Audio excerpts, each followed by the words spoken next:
गुरुवार के दिन अगर शिव जी के मंदिर में पानी चढ़ाया जाए, जल चढ़ाया जाए, तो घर में विद्वत्ता का अनुभव होता है महाराज। भगवान विष्णु ने जाते हुए शिव बाबा को देखा।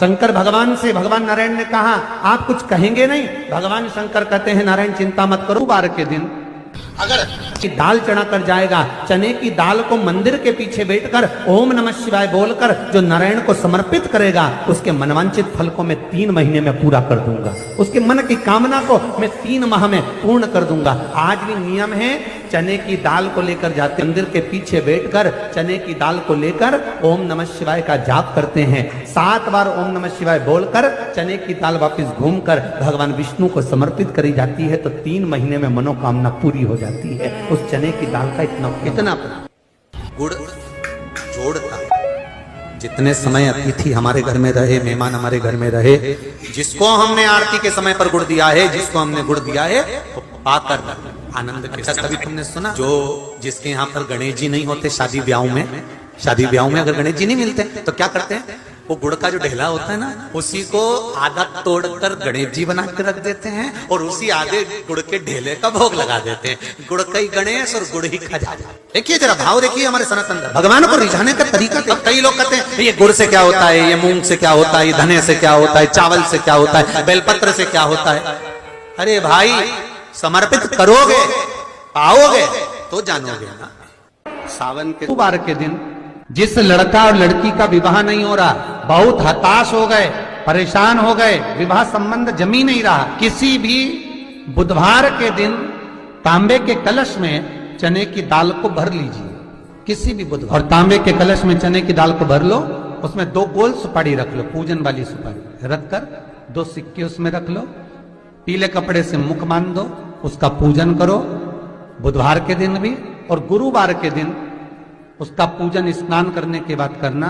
पर घर में किसी से बात मत करना, मुख से शब्द मत, मुख झूठा मत करना।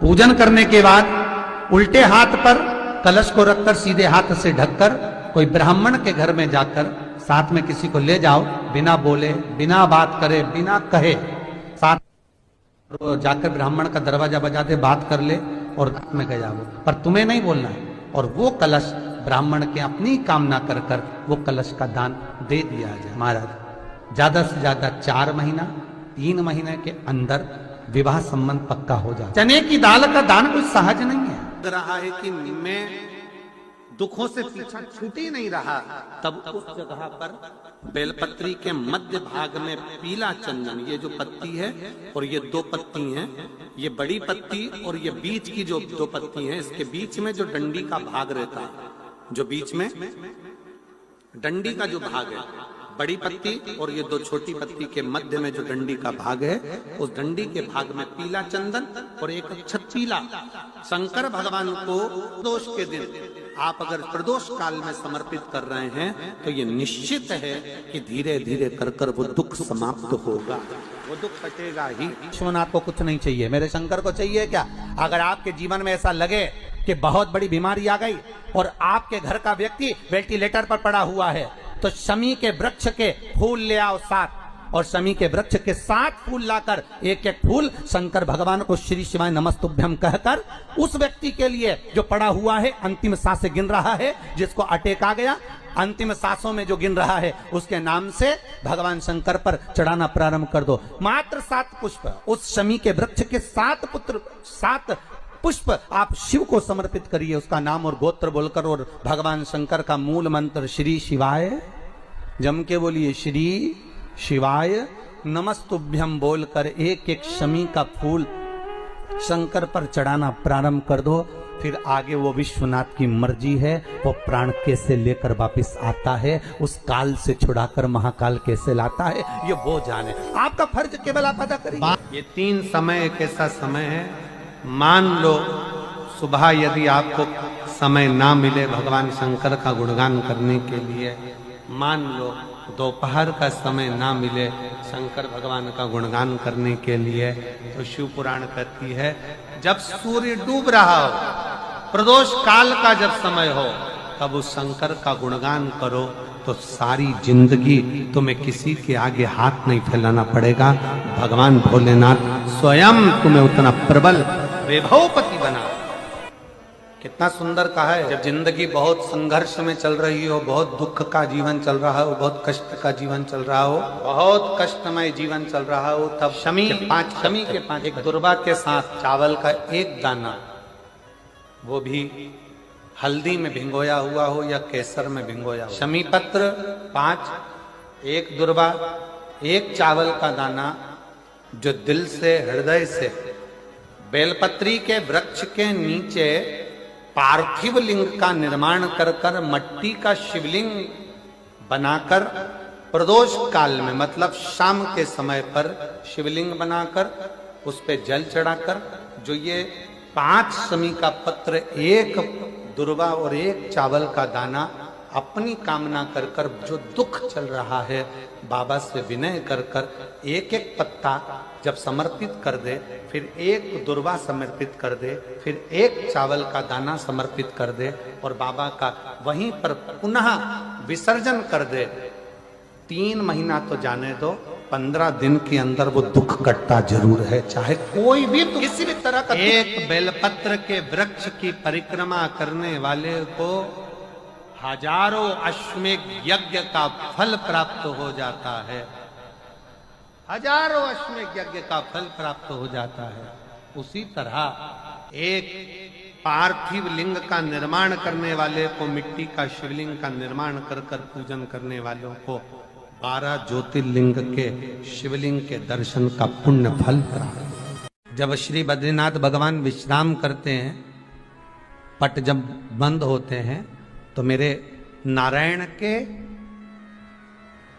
हृदय से बाहर जो लक्ष्मी जी का मंदिर है, वहां से लक्ष्मी जी को लाकर हृदय से लगाया जाता है और भगवान को एक कम्मल पूरा घी में उसको लपेट कर, पूरे घृत में उसको लगाकर, गौ माता के घृत में उसको लगाकर नारायण को भगवान शिव का स्मरण कर कर लपेटा जाता है। भगवान बद्रीनाथ बाबा के मंदिर में दिया घी से भर दिया जाता है, ताले लगा दिए जाते हैं, सब नीचे आ जाते हैं। जब अक्षय तृतीया के समय पर पट खोलते हैं, बाबा का कम्मल घृत से जुड़ा हुआ वैसा कि वैसे ही घृत भरा हुआ, घृत में स्थिरता है, घर में घृत के अंदर लक्ष्मी का भाव आ जाता। हमारे यहाँ हिंदू धर्म में बहुत सुंदर बात कही जाती थी पहले, आजकल जमाने में कहते कि नहीं कहते मालूम नहीं, पर मारवाड़ के अंदर एक रीति थी, घर के अंदर रसोई घर में एक इतनी बड़ी कुल्हड़ होती थी जिसमें घी भरा होता था, छोटी सी चम्मच होती थी, उसमें पूरे घर का घी खाली हो जाए और उस कुल्हड़ का घी खाली नहीं। नानी भाई का मायरा सुना है आप लोगों ने? अगर नानी भाई का मायरा सुना होगा तो नानी भाई के मायरे में नरसिंह मेहता जी की जो दादी के प्राण छूटे थे, वो केवल इसी बात पे छूटे थे। अगर नानी भाई का मायरा सुना होगा तो आपको मालूम होगा, नानी भाई के मायरे में जब नरसिंह मेहता भोजन करने के लिए बैठे तो नरसिंह मेहता की भाभी दुरत गौरी ने कह दिया दादी के सामने, जब दादी बोली क्यों इसकी रोटी में घी नहीं लगा, तो कहा कुल्हड़ का घी समाप्त हो गया है, रसोई घर में जो बाटकी रखी थी उसका घी समाप्त हो गया। जय कुंवर भाई को चिंता लग गई, आंखों से अश्रु बहने लगे और जय कुंवर भाई नरसिंह मेहता की दादी प्राणों को छोड़ दी कि मेरे रसोई घर का घी समाप्त हो गया, मतलब ये घर अब बर्बाद होने में देरी नहीं लगेगी। नानी भाई का मायरा कहता है दादी के प्राण छूट गए थे, नैनों से नीर बह रहा था, केवल जरा सा संवाद। शास्त्र कहता है घर के रसोई घर में जिस बाटकी से आप रोटी पर घी लगाते उसकी बाटकी में भले आधा चम्मच घी पड़ा पर पड़े रहना चाहिए, क्यों? वो लक्ष्मी को घटने नहीं देता। जिस दिन बाटकी मंज जाए, साफ हो जाए, उस दिन उसी दिन उसको धोकर पोंछ कर वापस भर देना चाहिए। अगर बाटकी गंदी हो गई तो आप धो पोछो, मना नहीं है, पर उसको धोने पोंछने से पहले एक कटोरी में घी भर दो, चम्मच रख दो। पर रसोई घर में बाटकी में घी होना चाहिए और उसमें आप डालते रहो और लगाते रहो, रोटी में चलेगा, पर बाटकी का घी समाप्त नहीं होना चाहिए, कुल्हड़ का घी समाप्त नहीं होना चाहिए। वो बरकत है, वो भंडार है, वो संपदा है। घृत वैभव देता, घृत वैभव प्रदान कर, घृत वैभव। कितना सुंदर कहा है।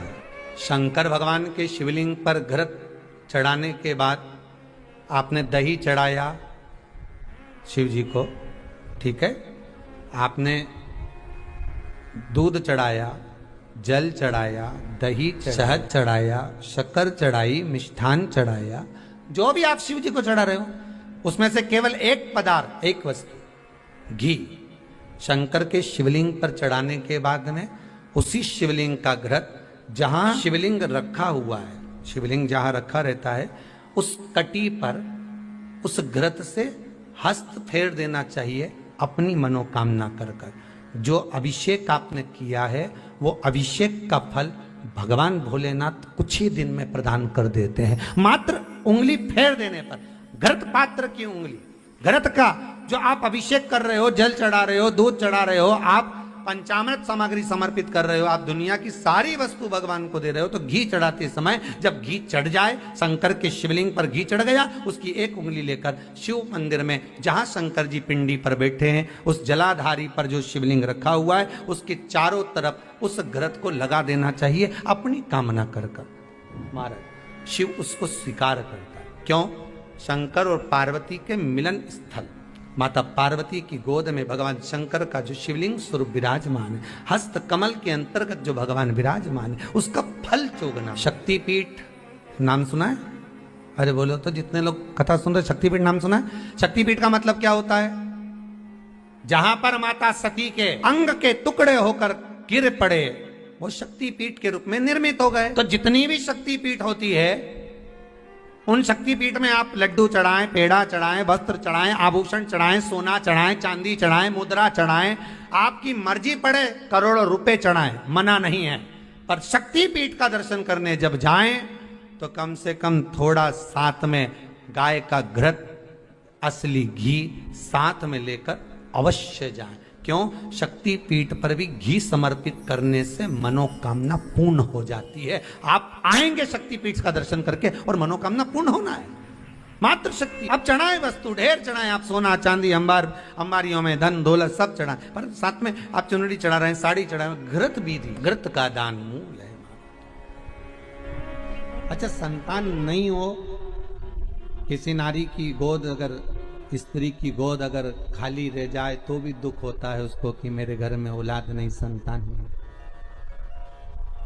हम कई बार कहे, आज फिर कहते हैं, ये टेस्ट भी बाद में कराना, सारी जांचें बाद में कराना, एक बार शंकर का भजन कर कर देख लो। सब जगह से अगर हार जाओ और सारे रिपोर्ट आपकी आपने सब दूर दिखा ली, तो एक बार शंकर पर भरोसा कर कर तुमरुका जी का नाम लेकर सफेद आंकड़े की जड़ को शिव जी पे से रजस्वला धर्म के 7वें दिन 21 बार घुमा लो, नाम गोत्र बोलकर कमर में लाल धागे में बांध लो, पीपल के पत्ते शिव जी को चढ़ाओ, उठाकर लाओ, उस एक पत्ते को रात्रि को गाय के दूध में उकालो और उस दूध को दोनों पति पत्नी पियो, साथ रहिए। समय आएगा, बाबा चाहेगा तो 3 या 4 महीने में गर्भ ठहर ही जाएगा। सारे डॉक्टर को दिखा लिया अपनी जगह, टेस्ट भी करवा लिया अपनी जगह, पर एक बार प्रयोग, और वो विश्वास रखकर करना पड़ेगा। शंकर पर जो भी कार्य कर रहे हो आप, जो उपाय कर रहे हो आप, शिव का स्मरण कर, भगवान पर अगर विश्वास रखोगे, भरोसो दृढ़ इन चरणन कहो, श्री वल्लभ नक चंद्र छटा बिन सब जगह ही अंधेरो। अगर भरोसा है तो शंकर है, और भरोसा नहीं तो शिव कहाँ। विश्वास लेकर अगर आए हो तो काम तो होगा। ये लोग काशी से आए हुए हैं, विश्वास लेकर ही तो आए होंगे कि हम जाएंगे शंकर की कथा में तो बाबा कृपा जरूर करेगा। कई लोग यहाँ पर बैठे हुए हैं जो विश्वास लेकर आए हुए हैं, दूर दूर से आए हुए हैं, केवल विश्वास लेकर कि भगवान कृपा करेगा किसी न किसी रूप में, मुझे विश्वास है कि बाबा मेरी सुनेगा। और फिर कहता हूं, कथा में अगर आपने मन लगा लिया, भले टीवी चैनल के माध्यम से श्रवण कर रहे हो, भले मोबाइल के माध्यम से श्रवण कर रहे हो, भले पंडाल में सुन रहे हो, बाबा से अगर दिल से आपने अगर कह दिया तो 3 महीना बहुत होता है सब कामना पूरी होने के लिए। मेरा बाबा आपको कुछ न कुछ दे ही देता है, बस आपकी रुचि के अनुसार सुख प्रदान कर। आरती श्री बृहस्पति देव की। ओम जय बृहस्पति देवा, स्वामी जय बृहस्पति देवा, छीनी छीनी भोग लगाओ, छीनी छीनी भोग लगाओ, कदिली फल में बा। ओम जय बृहस्पति देवा, तुम्हें पूरन परमात्मा, तुम्हें अंतर्यामी, स्वामी तुम्हें अंतर्यामी, जगत पिता जगदीश्वर, जगत पिता जगदीश्वर तुम सबके स्वामी। ओम जय बृहस्पति देवा। चरणामृत निज निर्मल सब पातक हरिता। स्वामी सब पातक हरिता। सकल मनोरथ दायक सकल मनोरथ दायक कृपा करो भरिता। ओम जय बृहस्पति देवा। तन मन धन अर्पण कर जो जन शरण पड़े। स्वामी जो जन शरण पड़े प्रभु प्रकट तब हो कर। प्रभु प्रकट तब हो कर आकर द्वार खड़े। ओम जय बृहस्पति देवा। दीन दयाल दयानिधि भक्तन हितकारी। स्वामी भक्तन हितकारी पाप दोष सब हरता। पाप दोष सब हरता भव बंधन हारी। ओम जय बृहस्पति देवा। सकल मनोरथ दायक सभी संशय तारो। स्वामी सभी संशय तारो विषय विकार मिटाओ। विषय विकार मिटाओ संतन सुखकारी। ओम जय बृहस्पति देवा। जो कोई आरती तेरी प्रेम सहित गावे। स्वामी प्रेम सहित गावे ज्येष्ठ आनंद आनंद सो। ज्येष्ठ आनंद आनंद सो निश्चय पावे। ओम जय बृहस्पति देवा। स्वामी जय बृहस्पति देवा। बृहस्पति भगवान की जय।